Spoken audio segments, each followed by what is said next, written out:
35 ते 40 मधल्या बऱ्याच महिला माझ्याकडे हे सांगत येतात की डॉक्टर, आम्ही काहीही खात नाही तरी पोटातली चरबी सतत वाढत असते. या सर्व महिलांना आम्ही एकच सांगतो, हे तुमच्या खाण्यापिण्यातल्या चुकीमुळे नाही. 35 ते 40 मध्ये होणारा पेरिमेनोपॉज व त्यामुळे होणारा हॉर्मोनल इम्बॅलन्स यामुळे स्त्रियांच्या शरीरातलं मेटाबॉलिझम बिघडतं, इस्ट्रोजनची कमतरता व्हायला सुरुवात होते व त्यामुळे अतिरिक्त चरबी ही पोटाच्या ठिकाणी साठायला सुरुवात होते. अशा स्त्रियांनी कितीही कमी खाल्लं तरीही त्यांचं वजन काही कमी होत नाही. अशा वेळी तुमच्या आहारात या 5 गोष्टी समाविष्ट करा.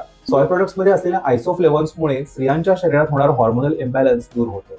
दुसरी म्हणजे जवसाच्या बिया. यामध्ये असलेले फायबर आणि ओमेगा 3 फॅटी ऍसिड्स हे पोटाच्या ठिकाणी असलेली चरबी कमी करतात. तिसरं म्हणजे आवळा. पेरिमेनोपॉझल एज मध्ये आवळा हा एक उत्तम अँटीऑक्सिडंट आहे. चौथं म्हणजे कडधान्य. प्रोटीन आणि फायबर मध्ये रिच असलेली कडधान्य ही पोट भरलेलं ठेवतात व अतिरिक्त भूक कमी करतात. आणि पाचवं म्हणजे होल ग्रेन्स. होल ग्रेन्स हे मेटाबॉलिझम सुधारायला मदत करतात.